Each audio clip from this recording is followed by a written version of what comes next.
Hi guys, and thank you so much for joining me. If you are new to my channel, I'm Kat and I like to talk about true crime, conspiracies and all sorts of related things. In today's video I want to talk to you about one of Romania's most dangerous criminals, the Black Widow. But before we get started, just a quick disclaimer. I don't mean to be disrespectful to anyone I talk about in the video. All the information I'm giving you are already found in the public domain. Thank you. Vera Renczi, also nicknamed the Black Widow, wanted to be the last woman in the life of 35 men. Born in the last years of La Belle Epoque, Vera Renczi looks more like a Hollywood movie character than the daughter of a Hungarian bourgeois and a small noblewoman from Transylvania. Sexual orgies, murders, betrayals, mystery, and a young woman of captivating beauty are ingredients for an internationally successful novel or film. However, the history of Romanian forensics considers Vera not only a woman who really existed, but one of the most prolific serial killers in the history of Romania. Vera Renczi's life has been shrouded in mystery since she was born. The year 1903 is credited by many authors as the one in which the future criminal was born. However, the chronology of events suggests that most likely Vera saw the light of day for the first time at the end of the 19th century in Bucharest, the capital city of Romania. The second missing puzzle piece is the real last name, as Renczi is the name of the second husband. Vera's father is known to have been a businessman from present-day Hungary, and his mother is either a woman of small Hungarian nobility from Transylvania or a beautiful Romanian woman. The third missing piece is the appearance of this fatal woman. Although she's considered the greatest murderer in the history of Romania, there is no picture or description of her collectively accepted by historians. Some sources claim that she was a blonde beauty, while others accredit the idea that the last image of her with lovers was a brunette. But everyone agrees that her beauty is impossible to ignore. Vera spent the first 13 years of her life in Romania, where she received maternal attention and protection. Things changed radically, however, after her mother passed away and her father decided to move her to his mansion in Bucharest, a town in the Serbian Banat and now called Zrenjanin. I apologize for the pronunciation. This is not a Romanian name, so I think it's a Serbian name, so I'm quite struggling to pronounce it. Out of paternal supervision, as her father was always on business in the Austro-Hungarian Empire, the teenage Vera begins to discover carnal pleasures. A student of a local girls' school, the future criminal shocks the whole community with the sexual scandals she provokes and in which pupils, students, married men, and even her father's business colleagues are involved. The degree of depravity of the underage Vera is so high that more than once she was caught by the supervisors in the student's bed in the dormitory. According to reports, even from this phase, there is a sickly possessiveness of Vera who wants her lovers to spend all their time with her. That's why her adventures ended with episodes of hysteria and scenes of jealousy. The young woman completely changes her attitude when she meets Karl Schick, an influential Austrian banker 20 years older than her. Vera and Karl decide to get married and they even have a boy named Lorenzo. Again, according to various sources, they were married, some say between a few months and others say between a few years.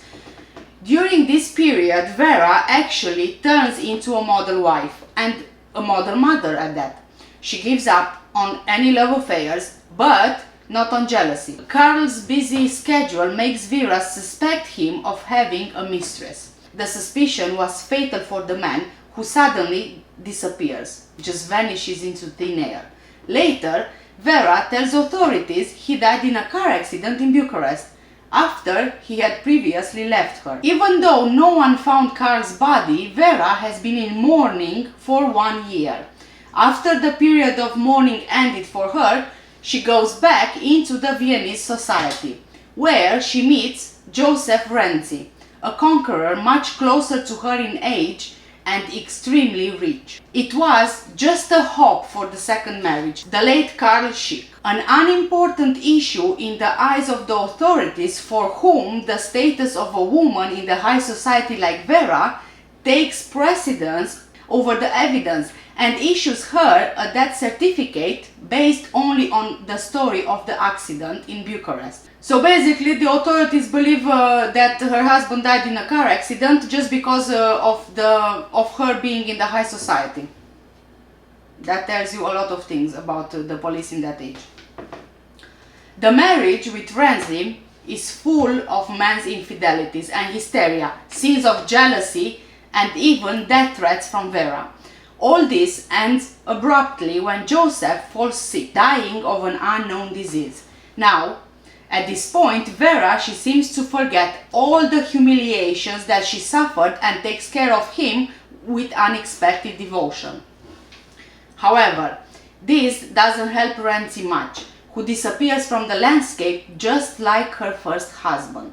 This time too, the authorities, they don't even bother to question the widowed wife for the second time, so she just goes on with her life. Young, extremely beautiful, and rotten rich after 2 marriages, Vera gives up getting married. Instead, she attracts men who are eager for sex from Vienna's aristocracy to her parents' mansion in Belle Epoque. For 10 years, over 30 men made this one-way ticket trip, and their number would certainly have been higher if Vera wouldn't get involved with a married man named Milorad. The Serbian banker, 20 years older than her, shared the fate of his predecessors.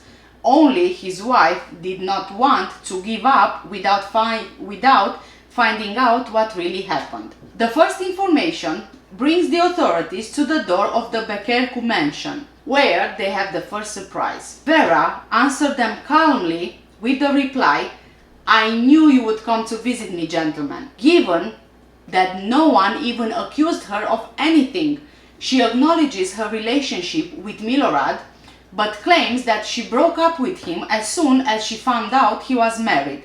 The decision, Vera claims, would have made him commit suicide. Not happy with the information found by the police, Milorad's wife starts an investigation on her own. The discovery of a love note from Vera in her husband's clothes, but also because Vera's husband and son disappeared just as mysteriously, gives the woman the opportunity to put new pressure on the Serbian authorities. On the second visit of the police, Vera denies that she even had a relationship with the banker, but confronted with the ticket and her own statement, she gives in nervously and explains hysterically, to the astonishment of the authorities, "I am not a criminal."